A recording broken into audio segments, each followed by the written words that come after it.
Hey, thank you guys for joining us. We're going to get going now. So welcome to Proactive Deliverability Monitoring, a team approach. We're going to be sharing with you some expertise from deliverability experts from MessageGears and from 250 OK.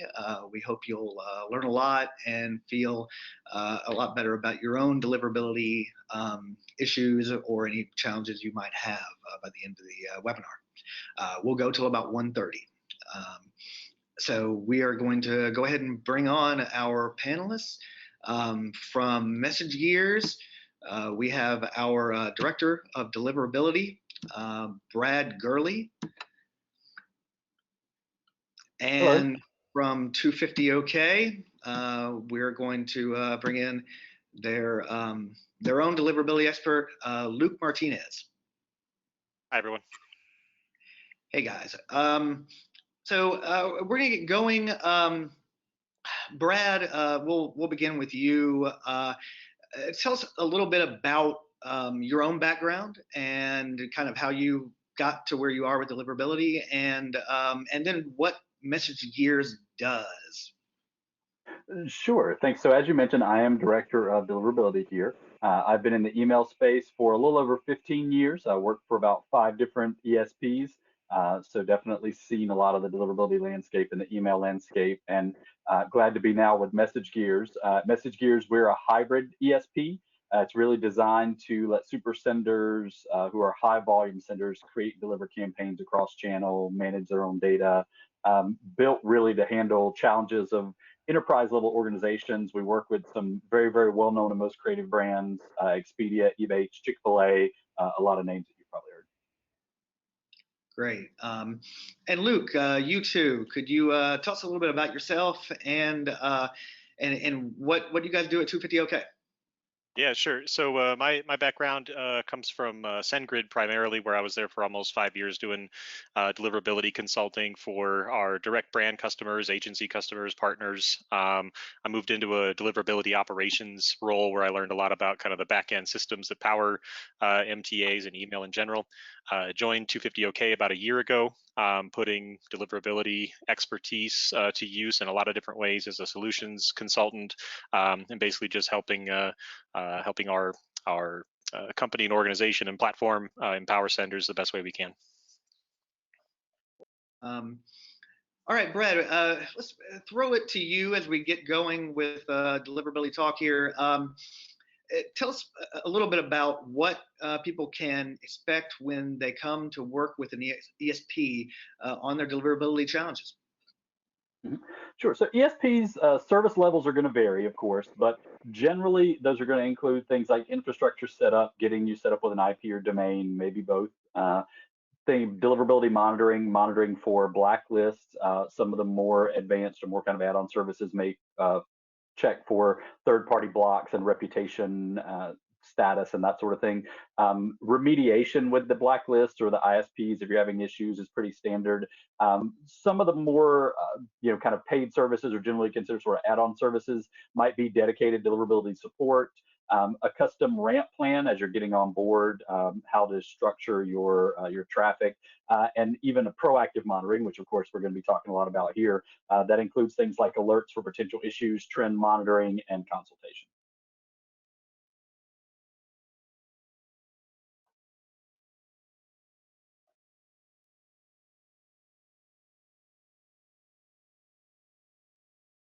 Great. Brad, thank you for that. So going over to you, Luke, kind of a similar thing. When somebody comes to work with a deliverability platform, what should clients expect from you guys, and how that relationship is going to work?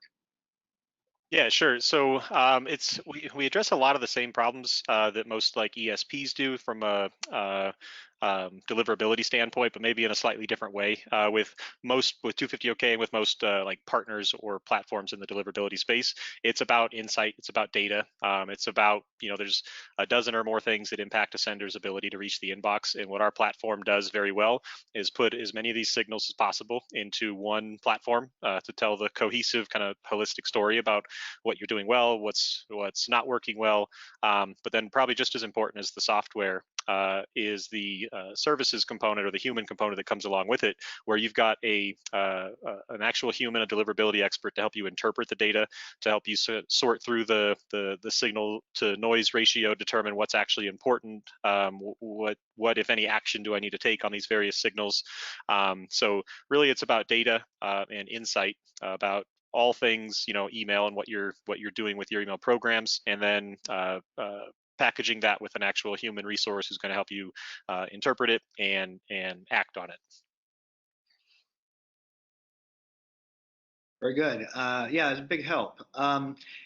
Now, looking kind of to both of you on this one, I think a lot of marketers can struggle about when to use one or the other of ESP or deliverability platform.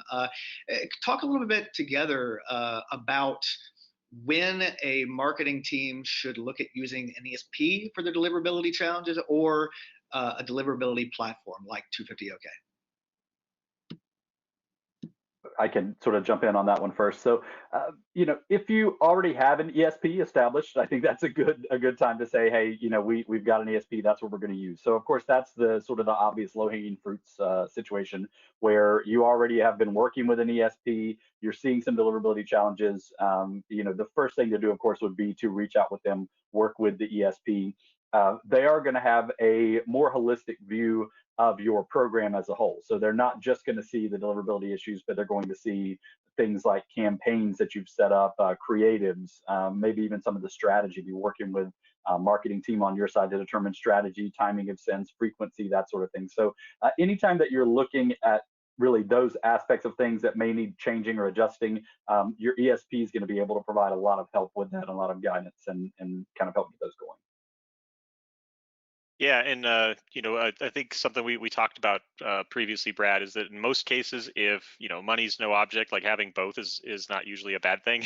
But I would say that if your ESP offers a really comprehensive, high-touch services engagement, they really are going to offer like low-level campaign strategy.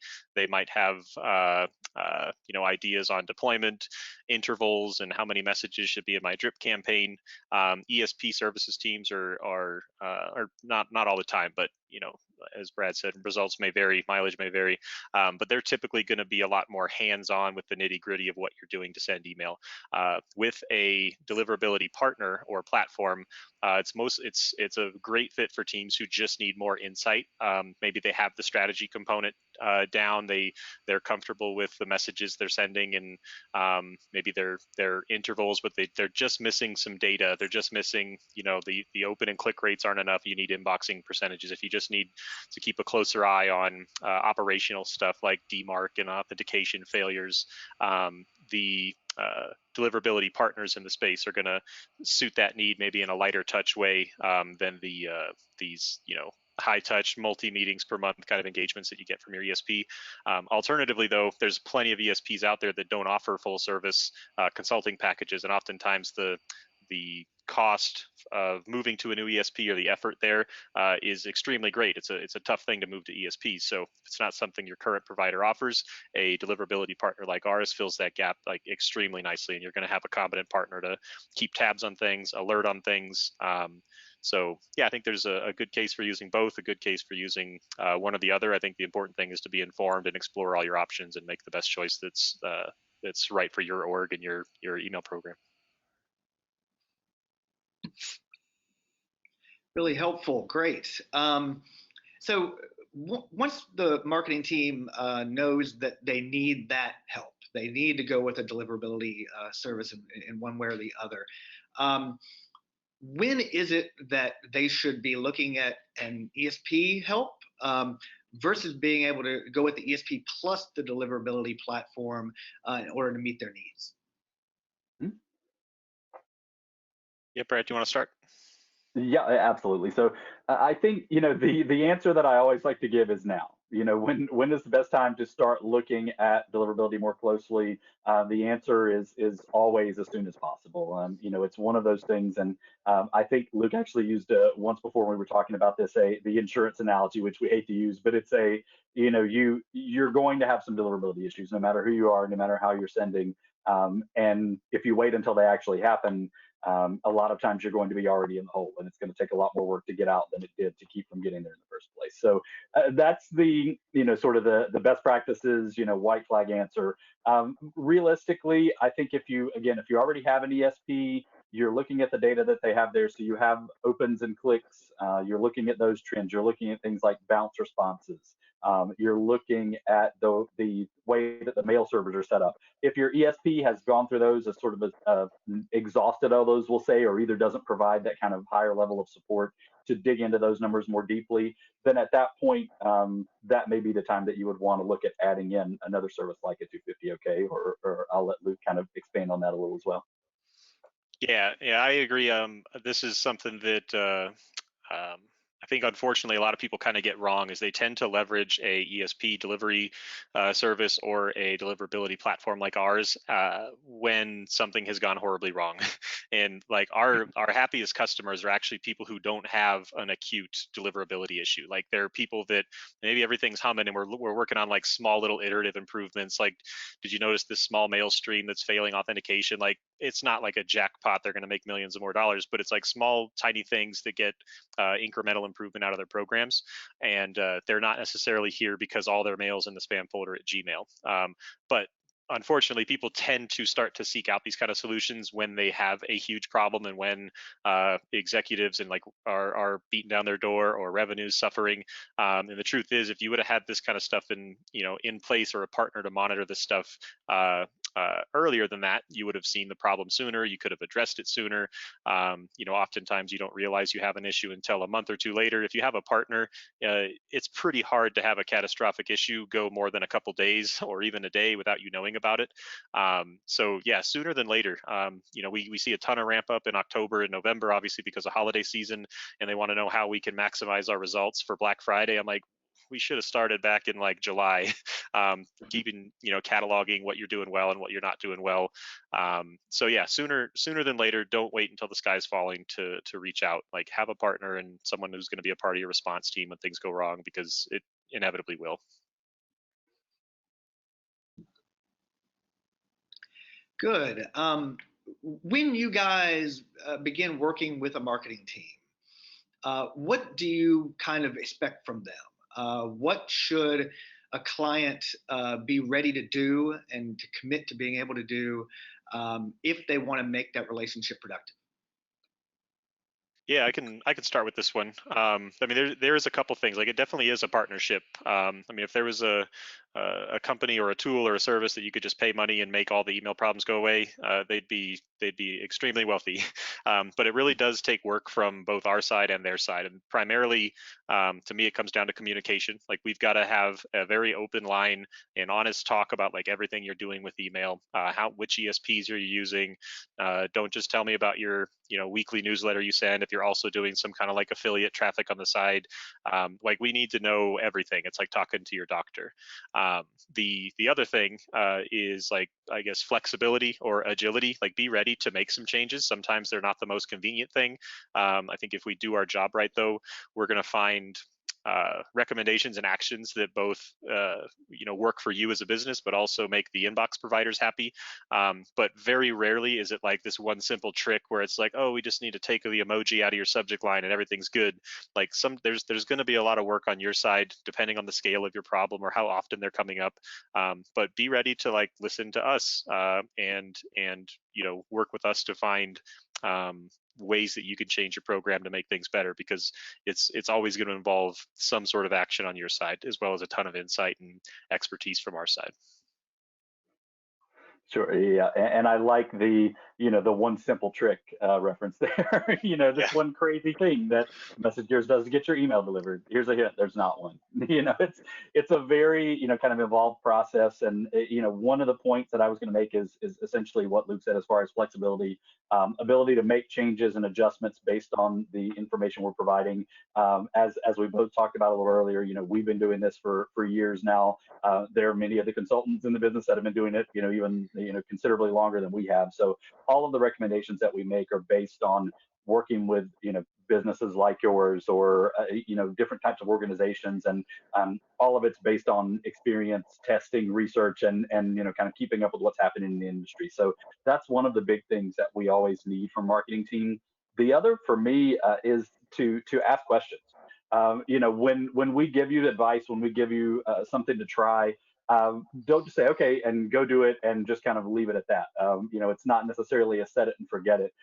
We want to be very transparent as to not only, hey, this is what we recommend, but why we're recommending it. And if you, as the marketer or the sender, don't really understand why we're doing that, then you're likely to kind of fall into the same trap again in the future. So if we can get the explanation to a point that you not only understand, hey, this is what we're doing, but this is the reasoning behind it, and this is sort of how we ended up here in the first place, then that can help to avoid those issues in the future, thus proactive deliverability monitoring. Yeah, and I'll also echo that whole, pushback on us, like ask questions. There's oftentimes we'll make a recommendation because it's a standard best practice, and it might not work at all for your business, and that's totally fine. Like a good partner is going to find a next best option. It's not all about kind of hard line deliverability best practice. Only confirmed opt-in works. You need a 30-day sunsetting policy.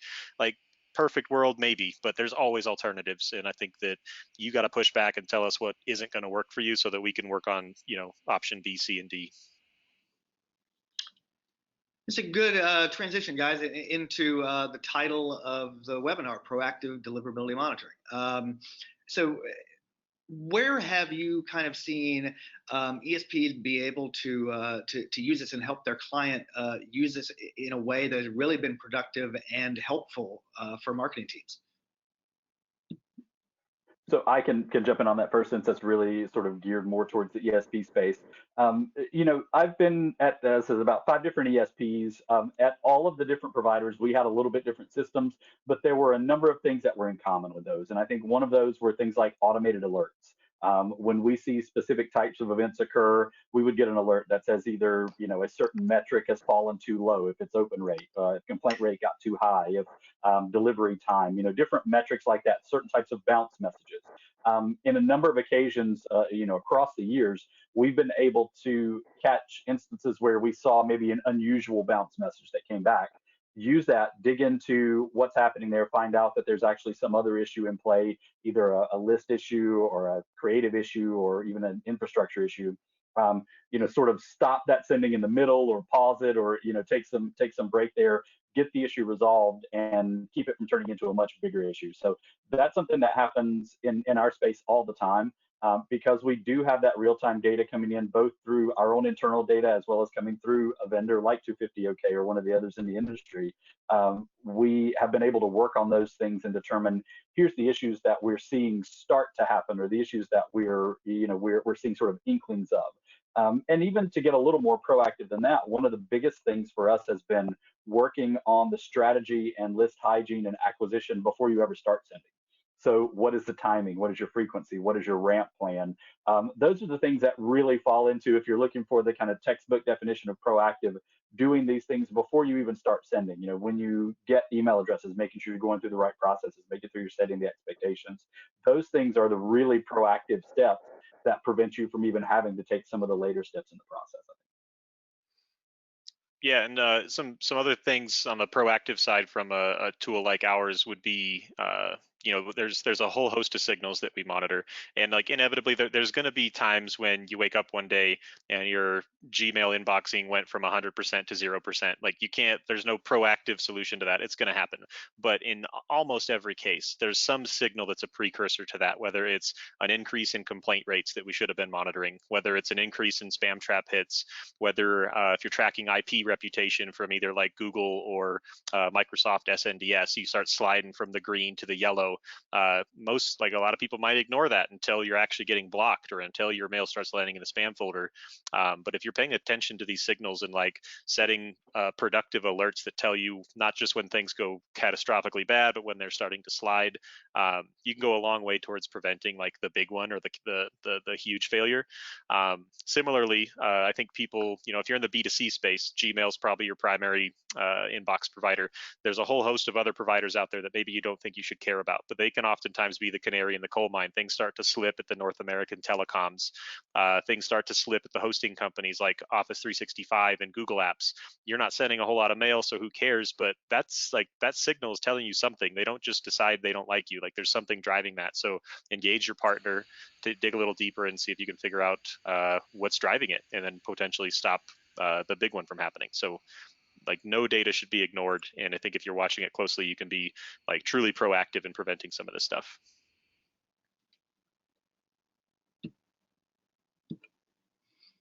Great. I wanted to remind everybody who is on, if you want to ask a question, you can send it in through the platform here on GoToWebinar, and we will try to address one or two of them at the end. And if we don't get to them, we'll follow up later.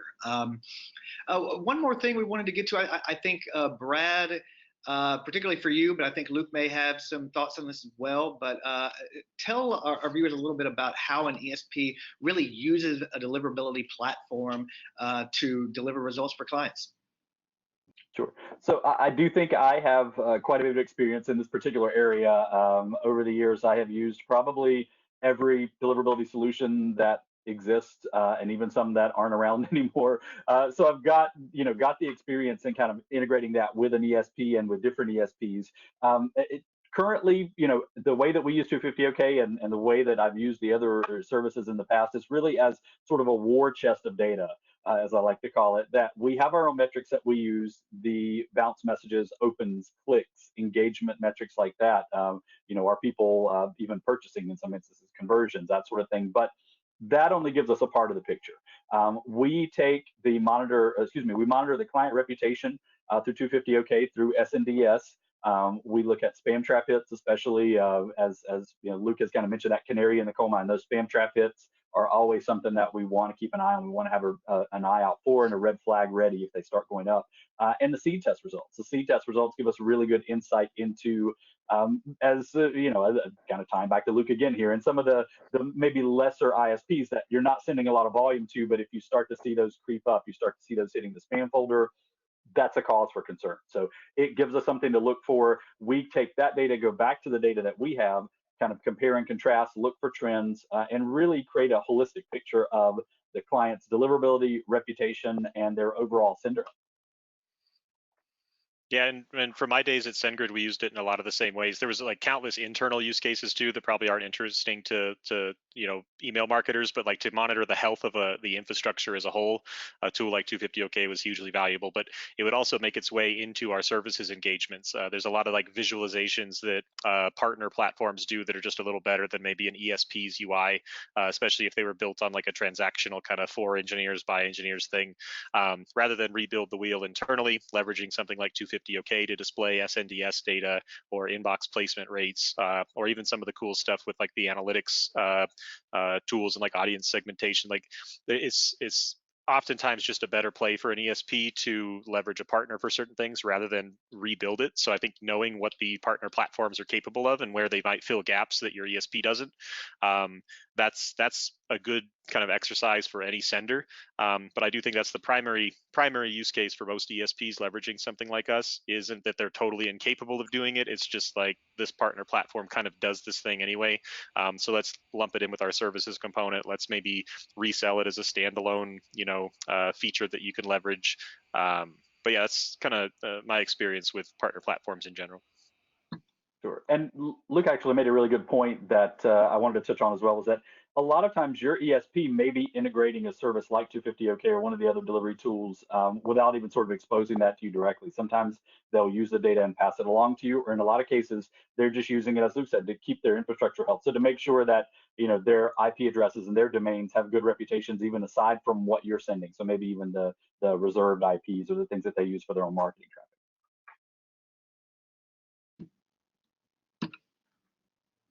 Great.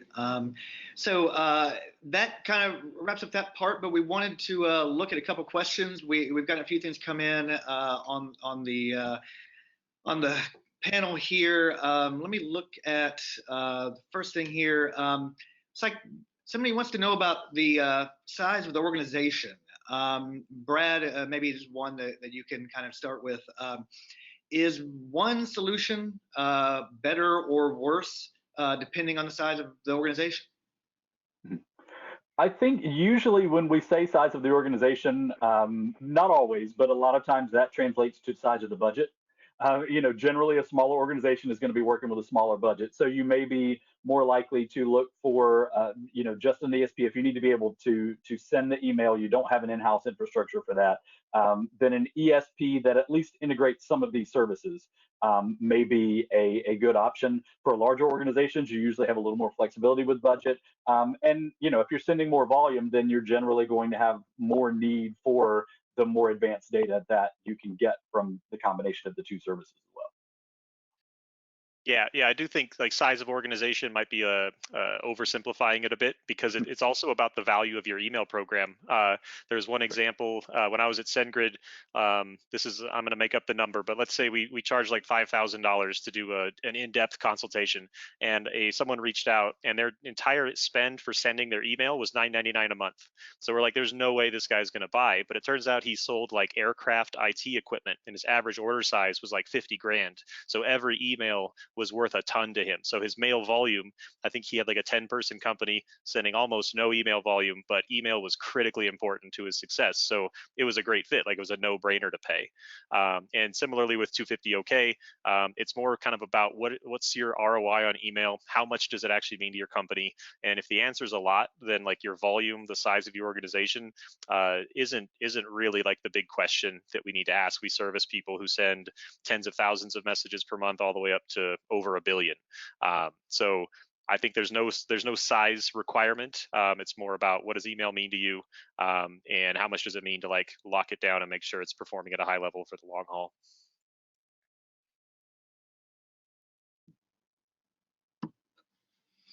Great. I think we got one more question that I wanted to try to get to. Person asked about, I think he said he gets that we all kind of need to build deliverability help, but that can be a challenge to try to get up through his organization and get buy-in. What are some key indicators that they can look for, a marketing team can look for, if they're wanting to know like how bad it is, and how to be able to go to their director and say, yeah, we really do need to put the budget toward it?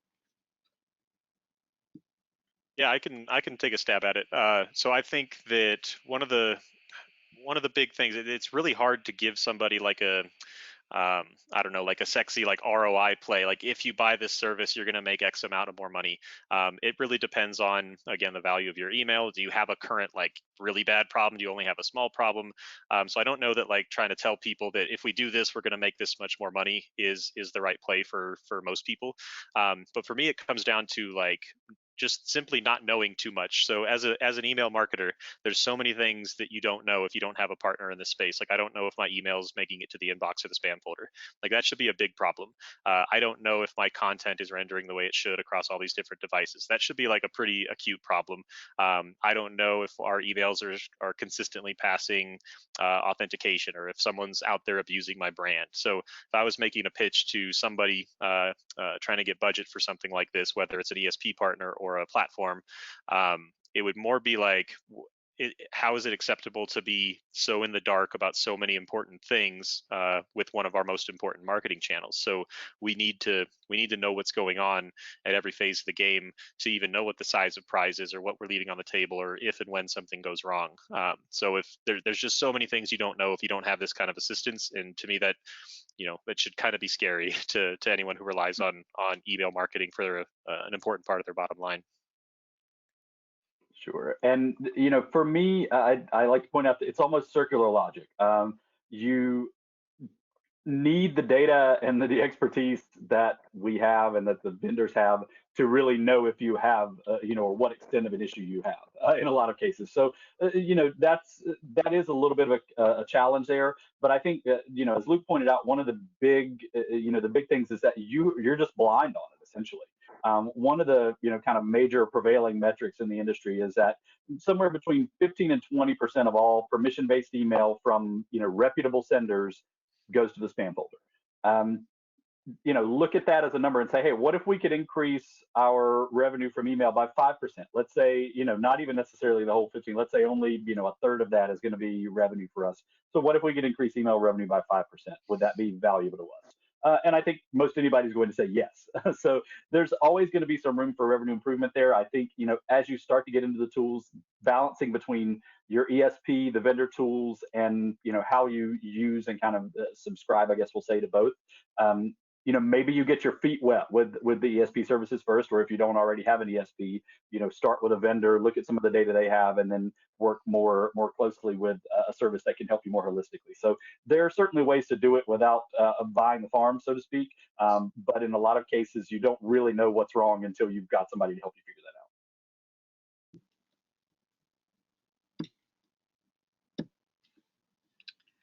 Well, very good. Well, I think we're going to wrap up. So thank you to Brad and to Luke for coming on with us and sharing a lot of knowledge about deliverability. We hope that this was pretty helpful for all of you. Any questions we weren't able to get to during the broadcast, we will follow up on email to get with you on those. But thank you everybody for joining us, and we will hope to see you next time.